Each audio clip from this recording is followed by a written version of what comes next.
몇 년 전부터 MZ세대란 말이 나왔죠.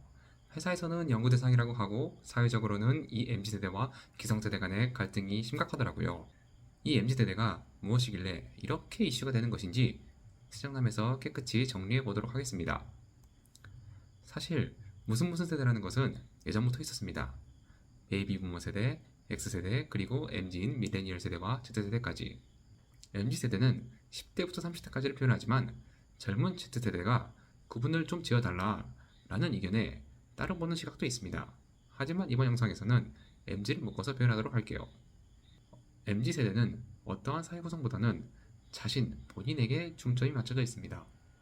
기성세대에는 회사에 자신을 맞추는 경향이 있었다면 MZ세대는 회사를 자신에 맞추려 하기에 회사가 아무리 좋아도 본인의 생각과 발전을 맞지 않는다면 퇴사를 합니다. 또한 MZ세대가 가장 중요시 여기는 것 중에 하나가 바로 공정인데요. 인천국제공항에 비정규직 직원의 정규직 전환 관련 이른바 인국공 사태가 있었을 때 많은 MZ세대들이 비판하고 분노했습니다. 스펙이나 시험 등 나는 노력해서 정규직이 됐는데 이런 사람 입장에서는 역차별이라고 느끼고 많은 취준생들은 본인의 공채 자리가 사라진다고 생각을 했습니다. 이렇듯 이제까지 기성세대가 생각했던 것과는 정반대의 개념과 인식이 있어요.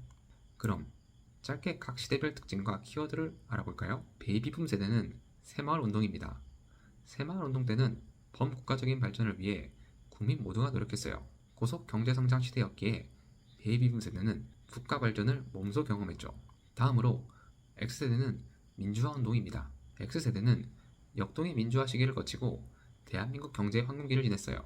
그 어떤 세대보다 사회의 부조리함에 맞서서 정의를 바로잡기 위해 노력했던 세대예요. 사회에서 현재 MZ세대와 가장 갈등이 많은 세대로서 각자의 정의라는 개념이 다릅니다. 성장을 했던 이전 세대와 비교하여 밀레니엄 세대와 Z세대는 IMF와 금융위기라는 저성장을 경험하게 됩니다. 위 세대들이 직장에서 정리해고를 당하고 회사가 부도가 나는 것을 보면서 더 이상 평생 직장은 없다, 더 이상 회사가 내 인생을 책임지지 않는다 라는 것을 사회에 진출하기 전에 알아버린 거예요. MZ세대가 본인을 인생의 가치로 두게 된 이유가 여기에 있지 않을까요? MZ세대가 기업의 실무를 이끄는 주축이 되면서 기업에도 변화의 바람이 생기기 시작했어요. 국내 한 기업에선 MZ세대의 사원이 기업 운영진에게 불만을 표시하는 메일을 쓰고 이에 대해 운영진들이 진땀을 뺐다고 하네요. 또한 다른 기업에서는 젊은 MZ 사원들이 노조 설립을 주도적으로 이끌고 있어요. 예전 같았으면 참 쉽지 않았을 일이 최근엔 아무렇지 않게 나타나고 있는 거예요. 기업도 변화가 된 것이 더 이상 직원을 소모품처럼 여기면 큰일 나겠구나. 기업도 MZ세대에 맞추어 변화하지 않으면 시장에서 퇴출되겠구나 라고 느끼는 것 같아요. 처음엔 MZ세대의 행동에 당황하던 기업들은 기존 틀에 그들을 껴맞추기보단 그들을 연구하고 그들의 장점을 끌어내도록 노력하고 있습니다. 실제로 기업의 제품, 기획, 마케팅, 홍보까지 모든 것을 MZ세대로 구성된 팀장 및 팀원에게 맡겨놓고 있어요. 트렌드에 민감한 기업은 MZ세대로부터 외면을 받으면 시장에서 퇴출되는 것이기에 기업은 바뀌지 않을 수 없습니다. 최근 유통, 커머스를 논할 때 빼놓을 수 없는 말이 라이브 커머스인데요.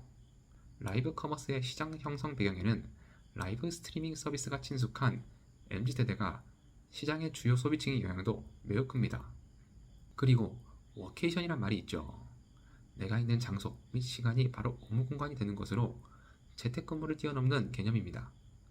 워케이션이 MZ세대의 인재 확보를 위한 필수적인 복지 혜택이 되면서 빅테크 기업이나 스타트업의 채용 공고를 보면 워케이션이 있는 것을 볼 수 있어요. MZ세대의 가장 큰 고민은 미래가 불확실하다는 겁니다. 세정남의 주관적 판단으로는 가장 힘들었던 시기는 베이비붐 세대의 5, 60년대라고 생각해요. 전쟁 직후라 한반도는 폐허가 되었고 지구촌에서도 한국은 앞으로 재개하기 힘들 것이라고 판단했으니까요. 다만 그때는 노력을 한 만큼 보상이 있었고 대한민국의 성장과 동시에 미래가 보이는 느낌이 있었어요. 하지만 지금은 어떤가요? 노력한 만큼 보상이 따라주지 않고 희망찬 미래를 보기 힘들어요. 뉴스를 틀어도 좋은 소식은 잘 들리지 않고요. 초등학교 입학에서부터 치열한 경쟁을 하면서 자신을 망치려 하고 사회에 첫 발을 내디뎌야 하는데 발판이 있는 것이 아니라 취업, 집값, 결혼이라는 절벽이 있는 거죠. 난 허들 선수로 자라왔고 허들 경기에 참가려 했는데 알고 보니 장대 높이뛰기 경기이니 도전하고 싶은 마음조차 생기지 않는 거예요. 현재 MZ세대가 트렌드를 이끌고 사회를 주도하다 보니 정치권, 기업, 문화계 모든 곳에서 MZ의 고민과 목소리를 반영하고 있어요. 근데 고민이라는 건 MZ세대만 있는 건 아니죠. 베이비붐 세대는 당장의 수입이 적으니 생활 걱정을 하고 X세대는 앞으로 은퇴 후 노후 고민을 하고 있어요. 대한민국 국민이라면 남녀노소 고민을 가지고 있는 거죠. 너무 이 사회가 MZ의 고민만 들어주고 있는 것은 아닐까요? 서로의 고민이 있는 상태에서 본인의 고민 해결이 우선시되니 갈등이 발생하는 건 당연해요. 여러분들의 집에서도 아버지와 아들, 삼촌과 조카, 시어머니와 며느리 간의 갈등이 있지 않나요? MZ세대의 갈등에서 대표적인 단어가 바로 꼰대입니다. 부장님의 말 한마디 한마디가 다 꼰대의 잔소리를 들리겠죠. 하지만 부장님은 그걸 잔소리가 아닌 다 너를 잘되기 위해서 하라고 한 소리야 라고 생각해요. 서로의 생각 차이가 있는 그 순간부터 갈등은 시작합니다.